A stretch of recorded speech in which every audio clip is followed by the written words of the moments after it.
प्यारे बच्चों, ये है तरबूज। ये क्या है? तरबूज। ये है तरबूज। तरबूज, तरबूज। अब मुझे बताएं, तरबूज का रंग कौन सा होता है? तरबूज का रंग तो सब्ज होता है। बाहर से तो तरबूज का रंग सब्ज होता है, लेकिन अंदर से कौन सा रंग होता है तरबूज का? अंदर से तरबूज का रंग होता है लाल। कौन सा रंग होता है? लाल। अब मुझे बताएं, तरबूज का जायका कैसा होता है? मीठा होता है या कड़वा?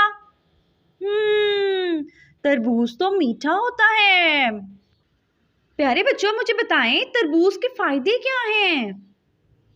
तरबूज के फायदे क्या हैं? तरबूज सेहत के लिए अच्छा होता है। तरबूज के नुकसान क्या हैं?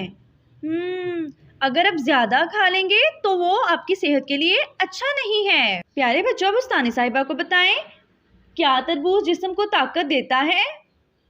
जी हाँ, तरबूज जिस्म को ताकत देता है। क्या तरबूज खाने से हम ताज़ा दम रहते हैं?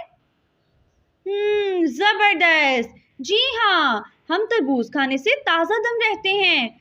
अब मुझे बताएं, क्या हमें कच्चा तरबूज खाना चाहिए? जी नहीं, कच्चा तरबूज तो हमें नहीं खाना चाहिए ना। प्यारे बच्चों, अब उस्तानी साहिबा को बताएं, क्या आप तरबूज खाने के बाद उसके छिलके जमीन पर फेंकेंगे या डस्टबिन में? हमें छिलके डस्टबिन में फेंकने चाहिए ना। अगर हम तरबूज के छिलके जमीन पर फेंकेंगे तो फर्श गंदा हो जाएगा। प्यारे बच्चों, अगर आपके पास ज्यादा तरबूज हो तो आप उसको जाया कर देंगे या संभाल लेंगे?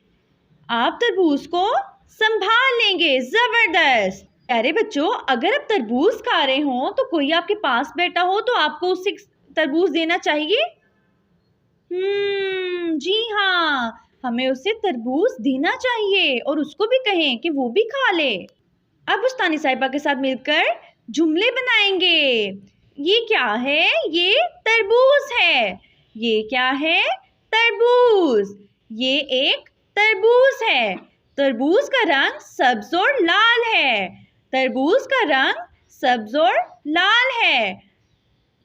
तरबूज सेहत के लिए अच्छा होता है। तरबूज मीठा होता है। तो प्यारे बच्चों, अब आप इन सब दोस्तों के बारे में अपनी मम्मा को बताएंगे, ठीक है? और अपना बहुत ख्याल रखेंगे। अल्लाह हाफिज।